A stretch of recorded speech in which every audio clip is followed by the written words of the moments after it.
The market gaining a little bit today, but to a large extent it's still sideways trading, but at least a more steady showing on the part of the shilling. The shilling excites me. The shilling gives me confidence.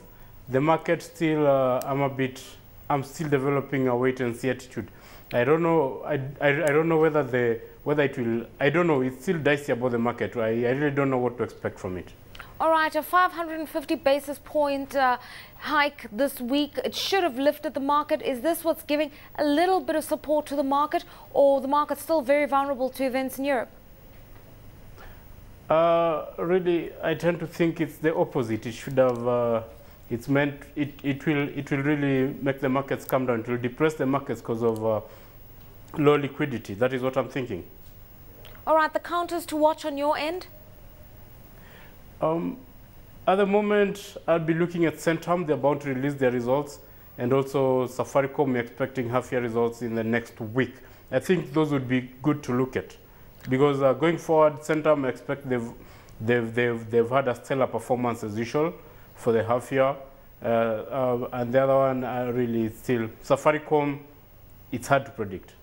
I mean, obviously, when we saw the Q2 results coming through from Safaricom, we saw improvements of about 14% in earnings. It wasn't exciting, but it definitely showed resistance in the midst of a changing regulatory framework and rising competition within the market at large. They've been urged to come up with a new strategy, and it seems as though for them, data is the way to go, whereas somebody like Airtel's focusing on an amalgam of services, but high density penetration in rural areas. Safaricom still contained in the urban centers, but data? Definitely data is the way to go, given the high level of competition that is currently in voice. And again, when you talk about data, remember Safaricom was, I think it was the first one to start to start using 3G technology. Going forward, 4G is coming up. Well, we expect that with diversification, Safaricom should hold its ground amongst its peers. You say that you're expecting good results from Centum, and I mean that should really track generally other banks and financial services institutions. What is it that they've probably done right that gives you this level of optimism? They have consolidated their Centum as a company has consolidated its retained earnings. Remember, they've had a zero dividend policy in the last couple of years, though they've been making profits. So that has given them muscle to really penetrate into other areas. Real estate, they are now diversifying into real estate, and also remember, they have started a strategy of reducing their investment in quoted equity in Kenya. They are diversifying more outside Kenya. That really should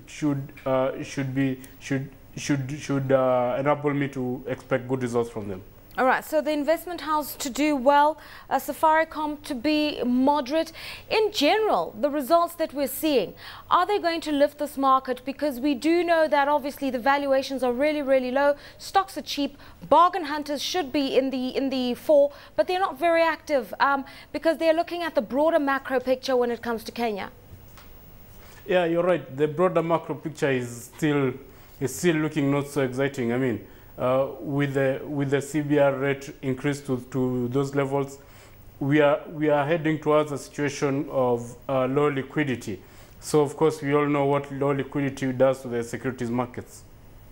Okay, if you were to talk about asset allocation for those who are still bullish about Kenya, what would you be suggesting, Crispus? We would still look at fixed income, T-bills. I could really weight more of my investments towards T-bills. Okay, let's talk about... That would be the way to go at the moment. Let's talk about those T-bills, because obviously with interest rates rising, we are seeing the T-bill rates rise as well, but the yield curve not looking very attractive. So you've got a bit of a discrepancy there. Is it changing? For T-bills, really I expect the yields to, I expect them to be bid at higher levels than what is currently there. But again, remember we've got only most of the trading is centered on the medium term to lower term papers, That is the 2-year to the 10-year bonds.